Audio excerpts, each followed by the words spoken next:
Hey there everybody, I am here to explain this Lexus LS400. It's a 1996 model, bought it very recently.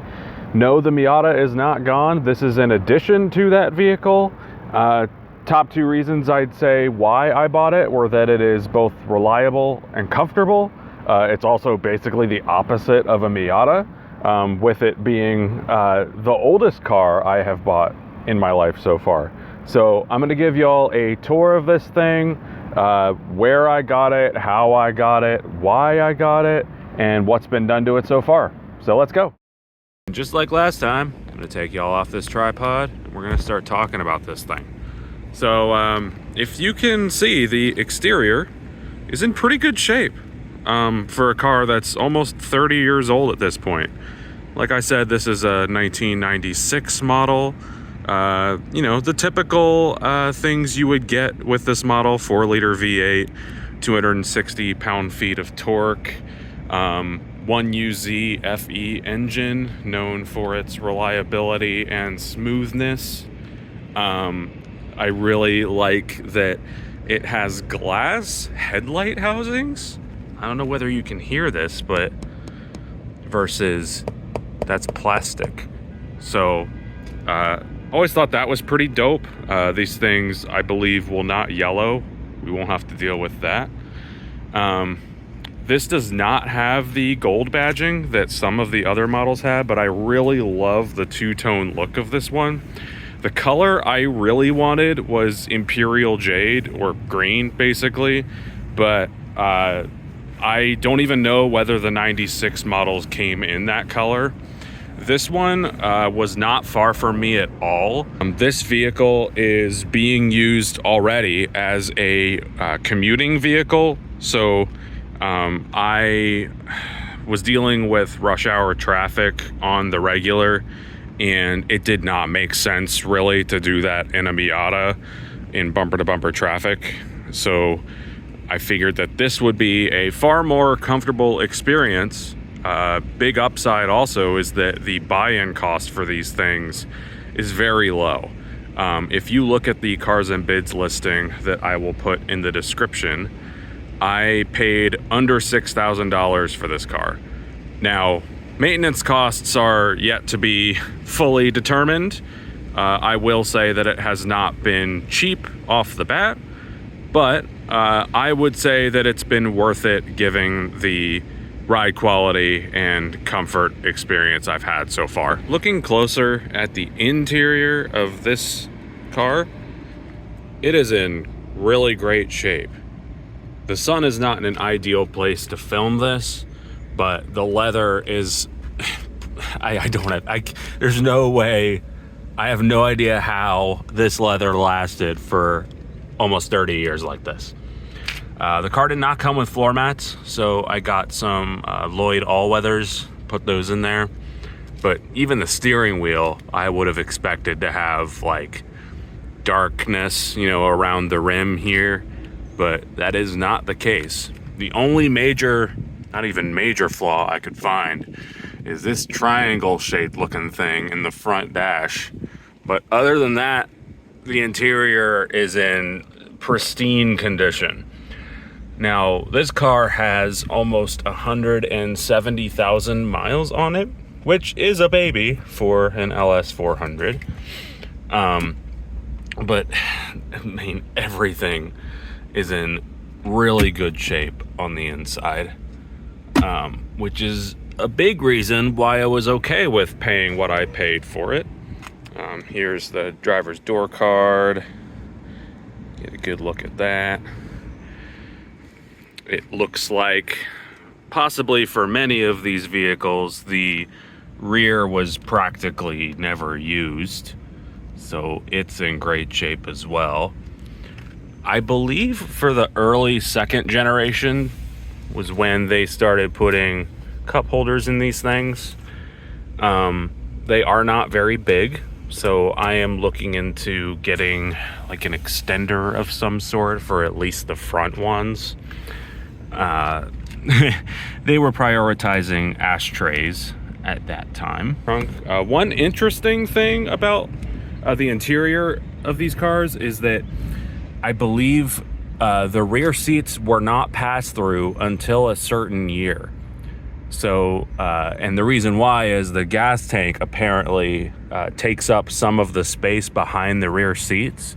So this car is not passed through, which I thought was really interesting. Another thing I really like is at night, there are small lights here on these seatbelt buckles, at least in the front, and they light up at night to show you where to put your seatbelt. I always thought that was really cool.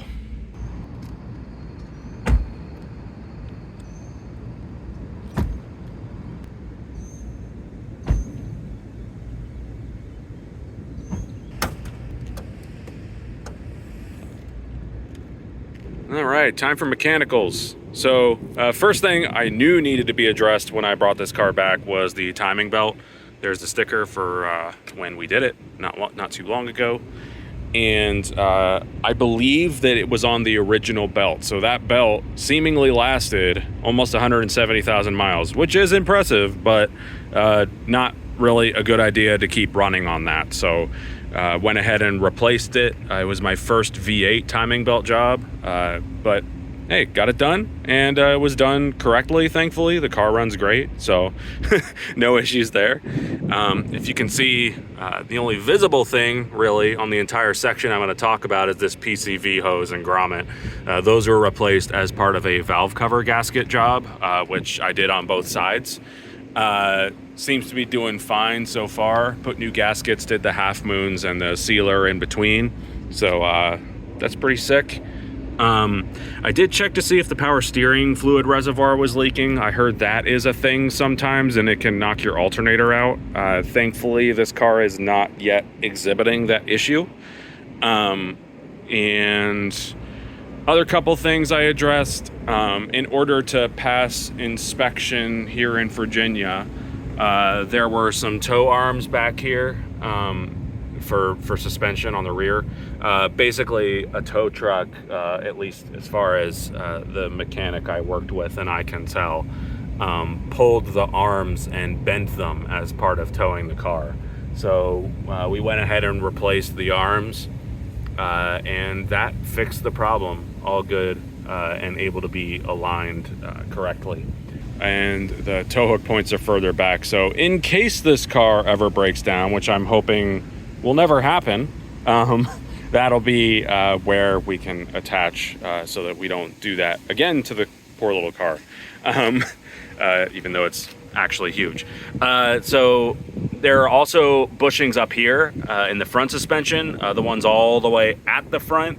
There's basically some arms that go forward, and the bushings right at the front tend to go bad pretty commonly, especially, you can expect any rubber component on a car to start going bad when it's almost 30 years old. So no harm, no foul there.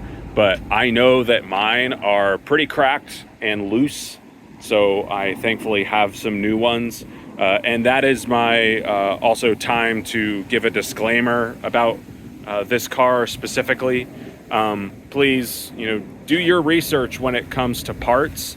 Parts are starting to become harder to find for these guys. You will have to do things like importing to get the ones that you need, especially if you're looking for factory parts. So just keep an eye out and do your research. Because costs for parts, as far as I can tell, are probably only going to go up from here. All right, here's the trunk. Still got my stuff in it, but there's that Lexus floor mat. Still has the toolkit, which is really cool.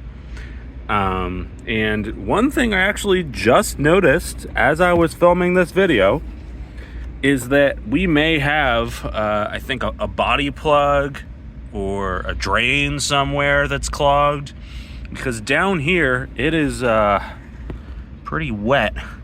Not soaking, but pretty wet. And this car had been outside for a few days, and it was raining a lot over the past week. So something's going on there. Definitely another thing to look into. There are gas struts back here for the rear trunk, and they need to be replaced. I don't want this giant thing falling on my head. which is why when I close it, I kind of hold it gently like that and then just kind of let it fall. Works for now, but not safe when you're working back there. I had to replace some rear lights, and it was not a very good idea using like a bar or something to hold this up. So those are coming soon too. So since I wasn't able to obviously find a LS400 on Turo very easily to test before I bought one, I, wasn't positive as to whether the experience that everyone raving on the internet about how quiet this thing was going to be really was the case, especially for a car that's almost 30 years old. But they are all right. Like, this thing is nice and quiet. My first car was a 2000 Camry, and it was actually similar mileage to this when I bought it at around 168,000-ish, and it was pretty, I'd say, serene for a car that old at the time I had bought it. It was like 12 to 13 years old around when I bought it, but this thing is still, even almost 17 years older than that car, even quieter. And I have a history with Toyotas. Like I said, 2000 Camry, my first car. One of my mom's cars was an 04 Sienna, the XLE, I think, also in white, kind of like this car. And that car, it's a minivan, right? It's not designed to be quiet. It's designed to be practical. This, you can tell, was designed, especially with all the money that was put into it. This car has a great history. There's tons of videos and other resources on the internet out there explaining how this car was made, but you can really tell all of the money and engineering and thought that was put into this vehicle. It is so nice to drive, and I am really happy that I picked this one up when I did. And I'm really hoping that I can have it last as long as I can, or as long as it can. And with everything being in such great shape, I figured that putting in the mechanical work to making that side of things as pristine as the rest of the car was worth the effort. And so far it has been. It's been great commuting in this thing, and I'm really enjoying it. And I hope y'all are enjoying seeing a gem like this at almost 30 years old looking this good. And that, friends, is my LS400. Hope y'all enjoyed this video. Thank you for watching. And please feel free to leave some comments on what you think about this, and potentially any upcoming video ideas you want to see. Hope y'all have a good one. Bye-bye. Airplane. Gotta wait for the airplane. Yay, I'm just gonna walk over and stand in front of the camera to try to cool it off.